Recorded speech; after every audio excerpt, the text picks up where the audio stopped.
Do you have a garage door that's not closing? Chances are it's your photo eyes, and in this video I'm going to show you how to align them and or replace them if you have a problem. Show you what you're looking for when you hit your garage door closer. You can see that it immediately goes down and goes right back up, and then the light on the actual garage door opener itself starts flashing. That is how you know immediately that it is your photo eyes. So we're going to walk over here. This one is illuminated as it should be, but this one on this side is not. And I've already checked the particular photo eye, and it's a bad photo eye, so I have to replace mine. But I do want to say, before you have to replace them, you should check it, make sure it is aligned and that it doesn't need realignment, because a lot of times that is what it is. But in my particular case, it is a bad photo eye. One of the first signs that it's possibly a bad sensor is the fact that there's no type of light flashing or otherwise on the sensor, because all sensors should always have at least some type of indicator light letting you know that there's power there. Real quick, let's discuss how you can test to make sure that it's not possibly the wire that's bad. You're going to need a voltmeter, and you are going to set it at volts. And with your voltmeter, you have two leads, a red and a black. And what you're going to do is come down to the unit itself, find a point of attachment where you can break the wires apart, or if you have to, just cut them yourself and then strip them back. But you're going to put the red lead here and the black lead there. Doesn't matter which side it is. The only difference is it'll either be a positive or a negative on your meter.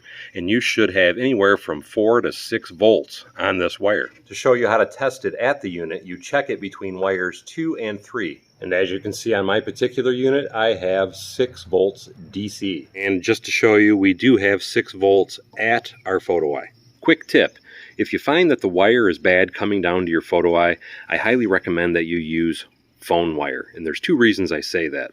Just like the wire that you use for these sensors, it is a solid core. It is not a stranded wire.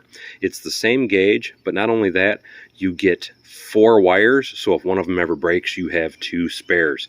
Another nice thing is, because nobody really uses phone wire anymore, this is June of 2022, and you can buy 100 feet of this stuff for as little as 12 bucks. When you go to replace your photo eyes, you want to make sure you're buying them for the right unit, because there are different photo eyes you can buy that will not work with your system. My particular garage door opener is a LiftMaster half-horse garage door opener. So I bought the Chamberlain safety sensors to replace mine. This works with Craftsman and LiftMaster.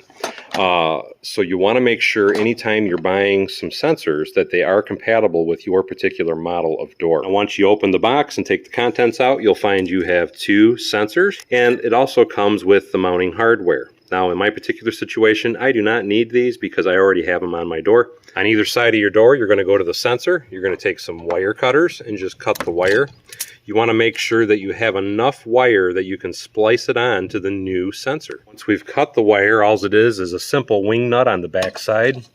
You loosen that wing nut up, and then the photo eye will come right out of your way. I'm not installing a brand new system, so I'm just going to cut it right here and make my wire short. After you cut the wire, what you're going to do is just take your fingers, pull it apart a little bit, and then we got to strip these back. To strip them, I love using Greenlee strippers. It's just my tool of preference, but you can use any type of stripper that you want.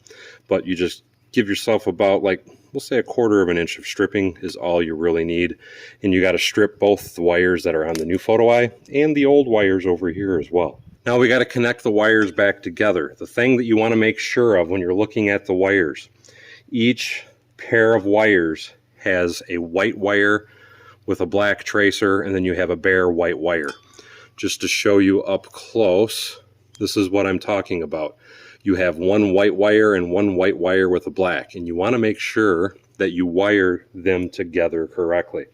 So you're going to take both wires with the white and black tracer, and normally I would use a wire nut, but because it came with these, I want to show you that you can use the kit, and these need to be trimmed down just a little bit.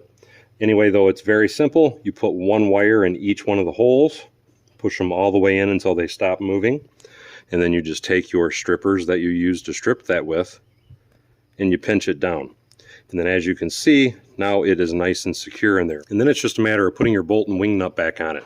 When you put your bolt in, you want to make sure you put the bolt in the side that does have the recess for the head, so that way the bolt can't move. And then we take it, slide it into the hole, take our wing nut, and tighten it down. Once you've done that, because you don't want a bunch of extra wire hanging around everywhere, what I generally do is I will just give it a little bit of a coil and then give it a twist. That way your wire is not hanging out everywhere and it's not going to be hit or damaged. We already did side A, now it's time to do side B, second verse, same as the first. Now that we have all that done, let's hit the button and make sure it works. I was lucky enough that they immediately lined up and it made it easy, but I'm going to go over how to align them here in just a second. And now let's hit the garage door button. And as you can see, it now goes straight down without stopping. And that's what we were after. But now let's real quickly look at how you align them. For alignment of the bracket, what you would do if you were installing a new unit and doing new brackets, you would simply measure from the ground to the bottom of the bracket. To align the actual photo eyes themselves, all I simply do is I measure from the inside post to the photo eye edge itself. So we have 6 1/4 there. And then I measure from the ground up to the photo eye, and I have 6 inches there. You want to make sure that the measurements that you have on one eye, you duplicate on the other eye, and they should line up perfectly. But let's say it wasn't aligned. Right now it's flashing. After you already have it in the ballpark, all you have to do is just keep moving it around until you get a solid light, and then you tighten up the wing nut on the back. Anyway, that's all for this video, and if you'd like to see more how-to guides, check out this playlist here.